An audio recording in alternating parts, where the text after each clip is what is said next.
চলছে 11 রমজান, অর্থাৎ আজকে মার্চ মাসের 12 তারিখ, অথচ কোনো প্রিপারেশন নাই। ঈদের মধ্যে 10টা রোজা পার হয়ে গেল, 11 রোজা চলছে। ঈদে কাকে কি দিব, কি নিব, কিভাবে কি চলবো, সামনের দিনগুলা কিভাবে যাবে। হ্যাঁ, এমনিতেই ধরেন জানুয়ারি বেতন পাইছি, ফেব্রুয়ারি বেতন এখন নাই। যেখানে মার্চের বেতন এপ্রিলে হওয়ার কথা, মার্চের বেতন সরকার ঈদের আগেই দিবে, আর আমরা এখনো ফেব্রুয়ারি মাসের বেতনই পাইনি। মানে এমপিও ভুক্ত শিক্ষক এখনো ফেব্রুয়ারি মাসের বেতনটাই তুলতে পারে নাই। বেতনটা তুলতে পারলে হয়তো তারা ঈদের কথা চিন্তা করতো, কিন্তু আমার সবসময় একটা প্রিপারেশন থাকে যে রোজা কিভাবে, রমজান কিভাবে পার হবে, কাকে কিভাবে দিব, কতটুকু দিব, কিভাবে। শুধু আমার না, আমাদের মতো মধ্যবিত্ত ফ্যামিলির প্রত্যেকের একটা পূর্ব পরিকল্পনা থাকে। হ্যাঁ, সেটা পূর্ব পরিকল্পনা অনুযায়ী কাজ করে, বা সেটা পরিকল্পনা অনুযায়ী হয়তো সেটা হয় না, সেটা তো আসলে পরের কথা, কিন্তু প্ল্যান তো থাকে যে কাকে কিভাবে, চিন্তা থাকে। আমার মাথার মধ্যে চিন্তা। আর আমার ঈদ এলে সবসময় আমার মামার যে কথাটা মনে হয়, যে আমরা খুবই মধ্যবিত্ত ফ্যামিলির ছিলাম। আমার মামা সবসময় মানে আমাদের ছোটবেলা থেকেই, আমরা যখন ছোট ছিলাম তখন ছোট ছোট চাহিদাগুলো আমার মামাই কিন্তু ফিল আপ করতেন। এবং জুতা কিনে দেওয়ার আগে মামা বলতো যে আমি যদি 10,000 টাকা বেতন পেতাম, সে ছোটবেলায় 10,000 টাকা বেতন পেতাম, তাহলে কিন্তু আমি তোমাদের সব চাহিদা পূরণ করতাম।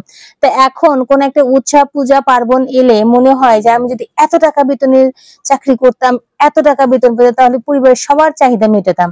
যদিও পরিবারে যারা আসলে বাবা মা থাকে, ভাই বোন থাকে, তারা আসলে মধ্যবিত্ত ফ্যামিলি মানুষের আসলে সবসময় আসলে অত বেশি চাহিদা থাকে না, তাদের একটা হলেই হয়, মানে হলে এরকম একটা চিন্তা ভাবনা।